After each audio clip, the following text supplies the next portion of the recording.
Welcome back. It is the Buckmaster Show, and once a month we are honored to have the Better Business Bureau of Southern Arizona with us, namely Suzanne Miller. Suzanne is the Director of Communication and Consumer Affairs at the fine BBB that we have here in Tucson. We kind of call it our monthly scam alert, and there's always a lot to talk about because scammers never sleep, it seems. They're busy 24/7 trying to hack us, take our information, and just really make our lives miserable. How are you, Suzanne? With that wonderful setup. Wow. It's pretty accurate, though, isn't it? It's unfortunate. Huh? Yes, Unfortunately, unfortunately, it's very accurate. Yeah, we absolutely want to make sure that people are not falling for the negativity. And it's so easy to fall into that, but it's a hard world out there right now. And scammers know that most of us have very big hearts and are good people. And we have these very public tragedies like what happened in Las Vegas last week. We've had some big hurricanes, weather issues, and Americans are good people. They want to give, and, well, the scammers know that, so they can kind of tap into all that generosity. And that's where we need to be alert. And I want to spend some time today kind of going over what the Better Business Bureau considers to be a wise giving. Well, it's actually what you guys call your Wise Giving Alliance. Correct. Yes, we actually have the Council of Wise Giving.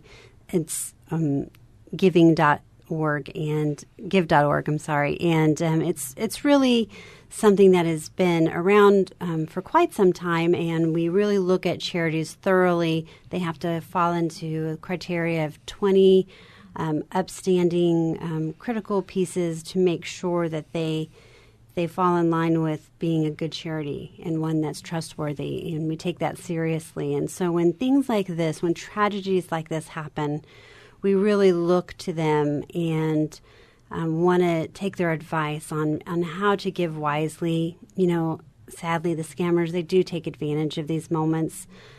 People are vulnerable, and donors get deceived. So we really want to make sure that if there are campaigns set up for well-meaning individuals who they may have great intentions, but there's no way to really know whether or not they know how to manage that money or how to get it to the resources that need it. So we just have some thoughts on that. How about crowdfunding? That's kind of the newest area of where people are raising money on the internet.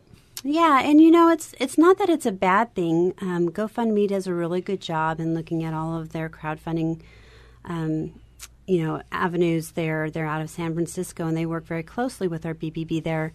But there's just a lot of crowdfunding sources to choose from. So you really have to keep in mind that there's a lot of those sites that do very little vetting of individuals who decide to post for assistance, especially after a tragedy or a disaster. And it's often difficult for donors to verify the trustworthiness of crowdfunding requests for support. You don't know how they use it. There's no way to see that. So you have to really watch out for that. And specialized crowdfunding sites may be more in-depth. Say if a crowdfunding source specializes in a particular kind of activity, such as medical funding, there's school projects like DonorsChoose.org or Overseas Development, GlobalGiving.org. There's a greater chance that they will have the experience and skills to engage in more oversight.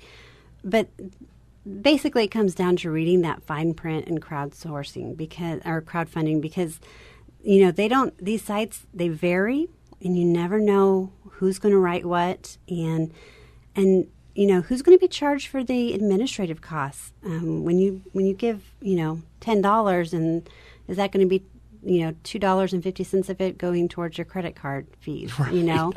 So there's just those things. And when you work with a charity, it's easier to follow up on it.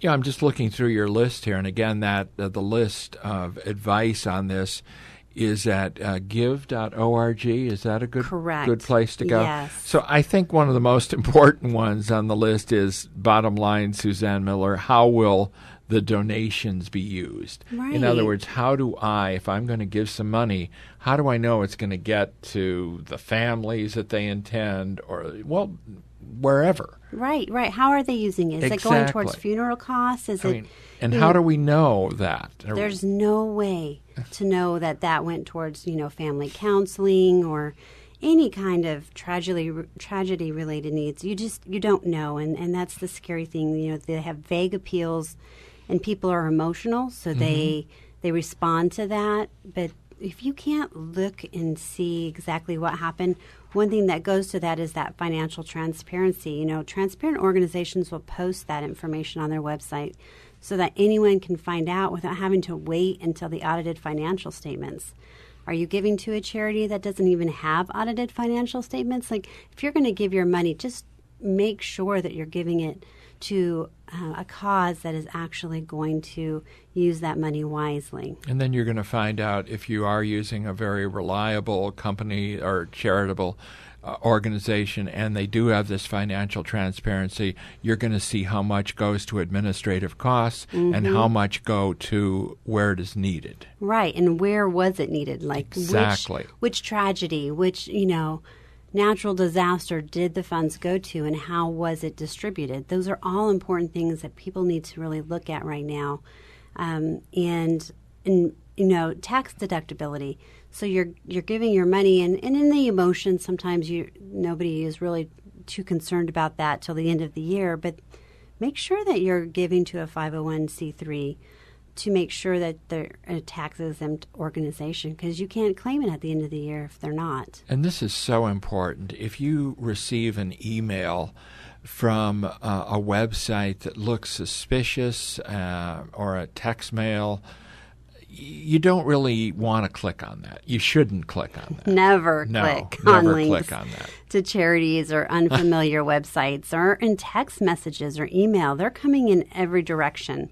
This is the world that we live in. Technology is at our fingertips, but don't click on these things. They may be like a look-like website that looks really legit, and they ask you to provide personal financial information. But what's happening is, you click on a link and it downloads harmful malware onto your computer. So that's, again, going back to working with charities that have met the 20 charity standards, going right to their website, knowing that is their website. Before you put on any information, look for that S on the HTTP.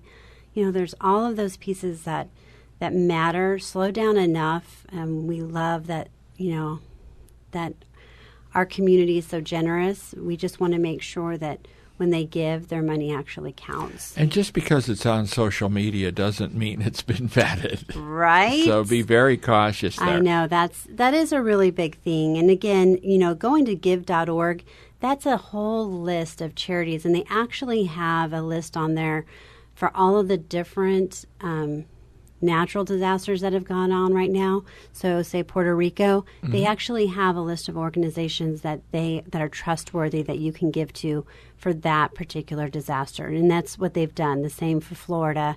Houston, there's all of these different particular things that are trusted that you can go to just by going to that one site.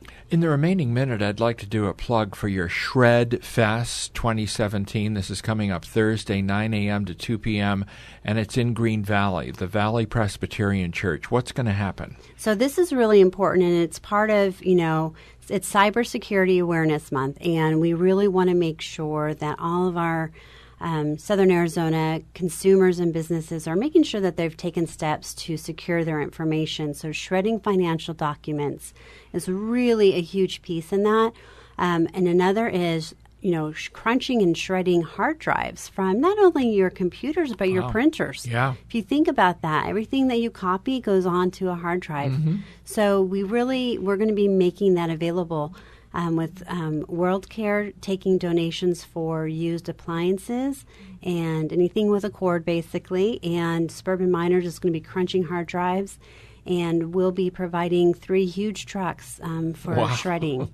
So bring all your shredded material, or bring stuff to be shredded, all your papers and any electronics that you want to be crushed. And Next Trio, they are fantastic. They're providing over 1,000 webcam covers. So for those that go through our lanes and shred their documents, they'll be given a webcam cover, because cybersecurity is important, and it goes right over your cameras that you have on your laptops and your monitors to keep you safe. Again, it's Valley Presbyterian Church in Green Valley, and things get underway at 9 a.m. and go through 2 p.m. A $10 suggested per banker box, and cash only, please. This is an event being hosted by the Better Business Bureau of Southern Arizona. Thank you, Suzanne. Thank you. And more information about that is on our website at bbb.org/Tucson. And you'll also find all the tips for wise giving after a tragedy on there as well. Very good. Thank you. Thank you. All right. Be right back.